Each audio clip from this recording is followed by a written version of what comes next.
একটা হচ্ছে ডাক্তার কথা শুনে না, ডাক্তার রোগীর চেহারার দিকে তাকায় হ্যাঁ বলেন, এটা বলতে বলতে উনি প্রেসক্রিপশন লেখা শুরু করে। এটা যে আমি কত জায়গায় শুনেছি। এই অত্যাচার বন্ধ করেন। মানুষ অনেক গরিব, এখানে লোকজন খুব গরিব আছে, বড় লোকদের গলা কাটেন, সমস্যা নাই। আমি আপনার সাধারণ একজন নাগরিক হিসাবে, সাধারণ রোগী হিসাবে বছরে অন্তত 5 থেকে 6 বার আমার ব্যক্তিগত কারণেই হসপিটালে যেতে হয়। অন্তত আমার পরিবারের সদস্যরা মিলিয়ে অন্তত 20-30 বার যেতে হয়।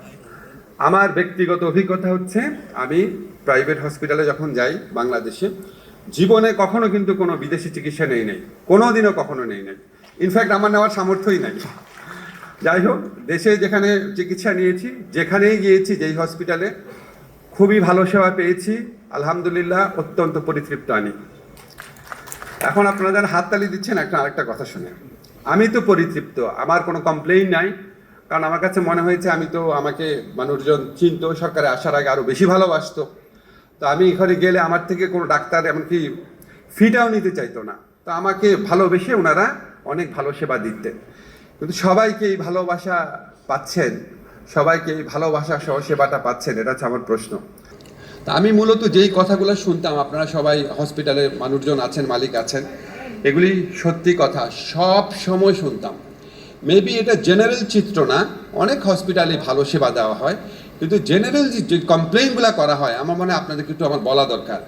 একটা হচ্ছে ডাক্তার কথা শুনে না, ডাক্তার রোগীর চেহারার দিকে তাকায় হ্যাঁ বলেন, এটা বলতে বলতে উনি প্রেসক্রিপশন লেখা শুরু করে। এটা যে আমি কত জায়গায় শুনেছি।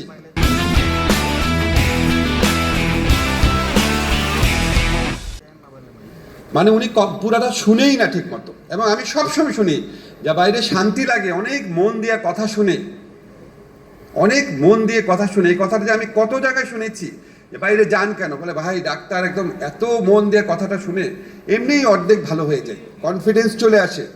আর আমাদের এখানে ডাক্তার যাওয়ার সাথে সাথে হ্যাঁ বলেন, মেজাজ খারাপ করে বলে লিখতে থাকে প্রেসক্রিপশন। এটা হয়, আপনারা এটা সিরিয়াসলি দেখবেন।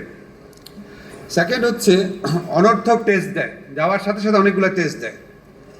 আমার বাসায় যে গরিব ছেলেটা আমার হেল্পিং হ্যান্ড হিসেবে কাজ করে, এখানে ঢাকার একটা হসপিটালে গেছে, তার 14টা টেস্ট দিয়েছে।